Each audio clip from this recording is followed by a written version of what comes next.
Mike, you've just watched Knaresborough Town win 8-1 away to Brayton Belles. It was a bit of a rollercoaster of a start as you managed to go 1-0 down in about the first minute. Yeah, it was a sloppy start if I'm being brutally honest. We didn't start well at all. Lack of communication, lack of application to take control of the situation and deal with what was presented, and it was something and nothing, just miscommunication. They strode through and scored. So yeah, the start was very much unlike us and out of character, but you know, we moved on swiftly. Any panic at that point? Do you think it was going to be one of those afternoons? No, God.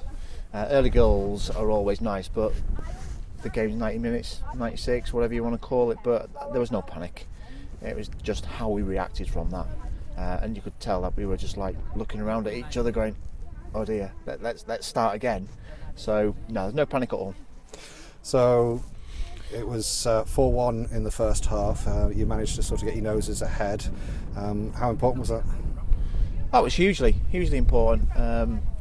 Brayton went a little bit direct. We just had to be switched on to that and pick up the pieces in the middle of the park, and we started to play some really good football and got plenty of joy down their left hand side through Cass Lane and Chloe Hickson, and some really good combinations. Some of the balls in the box in the first half were fantastic, hard, low, driven, and just needed a final touch. And Lorna Wilkinson back in the starting lineup. Julie took a full advantage of that. So really pleased.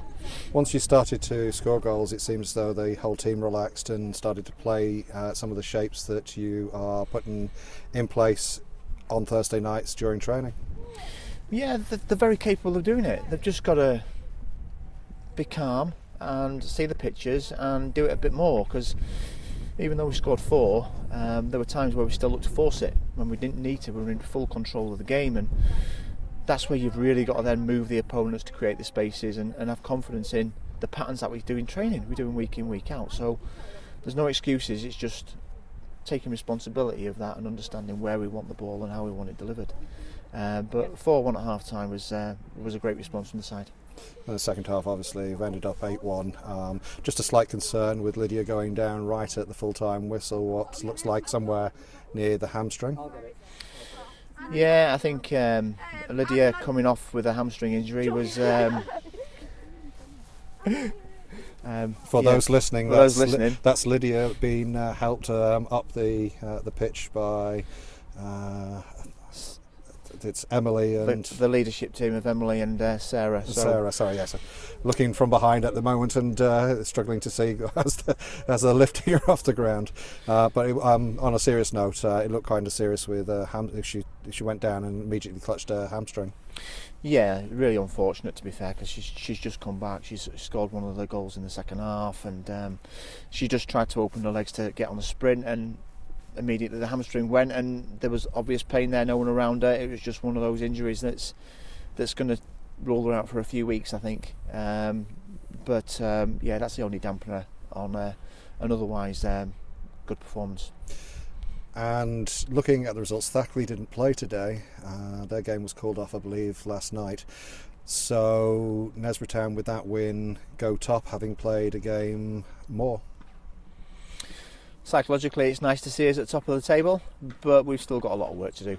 You know, there's Thackley coming up next, which is going to be a huge game down at Mans Lane, and there's a lot riding on that. It won't decide the league, but there's still a lot riding on it. So there'll be 2 teams really trying to show their stuff, and look to see who's top of the table come the end of this festive period. As you say, nothing's decided in December, it's still November next week, isn't it?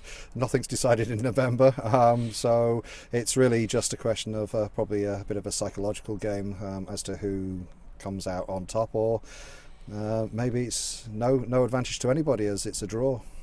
Yeah, it's just going to be an exciting game. You know, these are the games we want to be involved in, and I've said this quite a few times throughout my tenure here, that these are the games that every player should want to be involved in. So providing we come with the right attitude and apply ourselves to the best of our ability, I can't ask any more. And what will happen on the day will happen. Absolutely. Looking at today's game and player of the match. Yeah, player of the match today for passing ability, breaking up of play, and her finishing from short and long distance has gone to Rachel Carmichael. And goal of the game? Well, there was 2 goals scored by this person that were similar, but we're going to go from the one that was scored directly from a corner, and the goal of the game goes to Grace Adams on her return. Oh, excellent. Well, congratulations on yet another win.